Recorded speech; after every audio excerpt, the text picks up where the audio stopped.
எல்லாரும் எப்படி இருக்கீங்க? செவ்வாய்க்கிழமை மதிய வணக்கம். இன்னைக்கு கொஞ்சம் நேரமின்மை காரணமாக இந்த முள்ளங்கியை வச்சு 2 நாளாக ஞாயிற்றுக்கிழமை ஹெவி ஃபுட்டு, நாட்டுக்கோழி, அப்புறம் மட்டனு ஆச்சா போச்சான்னு, மட்டன் இல்லை நாட்டுக்கோழி மீன் ஃபுல்லாக ஆயிடுச்சு. நேற்று ஒரு ஃபுல் வீடியோ போட்டிருந்தேன் அம்மா செஞ்ச பிரியாணி. நீங்கள் அது அவ்வளோவா வியூஸ் போகல, ஏன்னா இப்போ தான் ஃபஸ்ட்டு வீடியோ போட்டிருக்கேன்.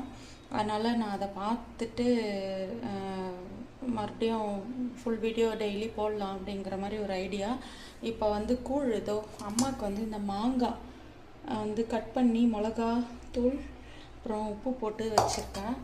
கூழ் நான் இதை காய்ச்சி வச்சேன். இது என்னென்னா, நம்ம எப்போ ஹெவியாக ஒரு 2 நாள் தொடர்ந்து, நேற்று ஃபுல்லாக மட்டன் பிரியாணி இந்த மாதிரி சாப்பிடும் போது ஒரு நாள் சாப்பிட்டாவே மறுநாள் ஃபுல்லாக நான் காய போட்டுருவேன்.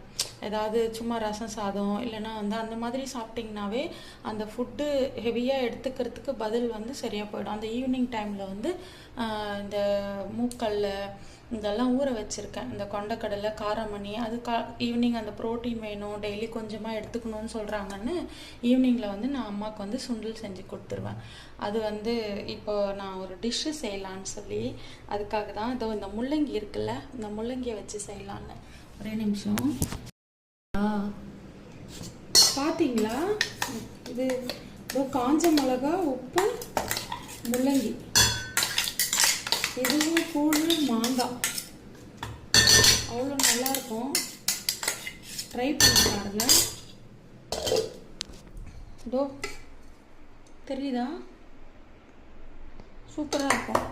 பச்சை முள்ளங்கி, அப்புறம் காஞ்ச மிளகா, கல் உப்பு, மாங்காய், இது ரெண்டுத்துக்கும் இந்த கூழ் அம்மாவுக்கு கரைச்சி கொடுத்தா அவ்வளோ ஹாப்பி, ரொம்ப பிடிக்கும் அவங்களுக்கு கூழ்னா.